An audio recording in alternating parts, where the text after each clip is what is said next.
নিরপেক্ষতা হচ্ছে নির্বাচনের প্রথম পূর্বশর্ত। নিরপেক্ষতাই নির্বাচনের প্রথম শর্ত। এতদিন আমরা নিরপেক্ষ নির্বাচনের জন্যই আন্দোলন করেছি। নিরপেক্ষতা না থাকলে অপশক্তি শক্তিশালী হয়, ধোঁয়াশা রেখে নির্বাচন সম্ভব নয় বলে মন্তব্য করেছেন বিএনপির স্থায়ী কমিটির সদস্য আমির খসরু মাহমুদ চৌধুরী। বুধবার 22 অক্টোবর জাতীয় প্রেস ক্লাবের মুক্তিযোদ্ধা দলের আলোচনা সভায় বক্তৃতায় তিনি এই মন্তব্য করেন। তিনি দাবি করেন, বাংলাদেশ না, সারা বিশ্বের মানুষের মুখে একটি প্রশ্ন, দেখা হলেই বলে, দেখা হলেই জিজ্ঞেস করে তোমাদের নির্বাচন কবে? একটি দেশের 14-15 মাস চলছে কোন নির্বাচিত সরকার ছাড়া। একটি অনির্বাচিত সরকারের অধীনে 15 মাস যখন একটা দেশ চলে, সেখানে কারো কোনো জবাবদিহিতা থাকে না, কারণ সরকার তো নির্বাচিত নয়। কে কার কাছে জবাবদিহি করবে? সরকার এখানে উপরে, জনগণ নিচে, মাঝখানে কোনো সেতু নাই, কোনো ব্রিজ নাই।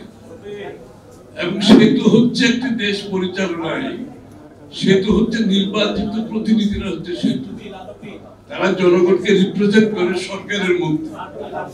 যেহেতু সেটা নাই, আজকে বাংলাদেশে আপনি লক্ষ্য করবেন প্রতিটি জায়গায় কোনো জবাবদিহিতা নাই। আইন শৃঙ্খলা বাহিনীর মধ্যে কোনো জবাবদিহি নাই, সরকারি কর্মকর্তা কর্মচারীদের মধ্যে কোনো জবাবদিহিতা নাই। বিএনপি দায়িত্বশীল ভূমিকা পালন করছে উল্লেখ করে তিনি বলেন, যেহেতু বিএনপি কে সবাই বাংলাদেশে একটি দায়িত্বশীল দল হিসেবে মনে করে, যেহেতু বিএনপির একটি সক্ষমতার সফলতার ইতিহাস আছে, যেহেতু বাংলাদেশ জাতীয়তাবাদী দলের নেতারা শহীদ জিয়া, দেশনেত্রী বেগম খালেদা জিয়া, তারেক রহমান গণতন্ত্রের লড়াইয়ে কোন ধরনের আপোষ না করে শুরু থেকে শেষ পর্যন্ত চালিয়ে গেছে। অন্য সবাই, সব দলের নেতারা কোনো না কোনো ভাবে, জালাল বলল, কেউ নির্বাচনে অংশগ্রহণ করে তাদেরকে স্বীকৃতি দিয়েছে, কেউ সুযোগ সুবিধার জন্য আপনি দেশের স্বার্থের বিরুদ্ধে, আপনি গণতন্ত্রের বিরুদ্ধে অবস্থান নিয়েছে, মানুষের বিরুদ্ধে অবস্থান নিয়েছে। একটি দল যেটা কোন ধরনের আপোষ না করে শুরু থেকে শেষ পর্যন্ত, এখনো পর্যন্ত গণতন্ত্রের লড়াই অব্যাহত রেখেছে। এবং গণতন্ত্র অর্থ হচ্ছে জনগণের নির্বাচিত সংসদ সরকার যার দায়বদ্ধ থাকবে।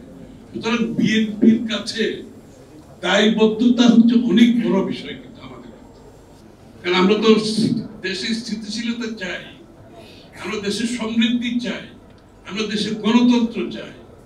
এই জন্য বিএনপি অনেক কিছু বড় দল হিসেবে, জনগণের দল হিসাবে স্থিতিশীলতার কারণে আমরা অনেক কিছু কিন্তু সহ্য করেছি।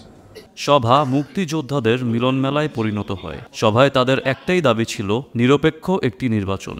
অনুষ্ঠানে বিশেষ অতিথি হিসেবে উপস্থিত ছিলেন বিএনপির যুগ্ম মহাসচিব সৈয়দ মোয়াজ্জেম হোসেন আলাল।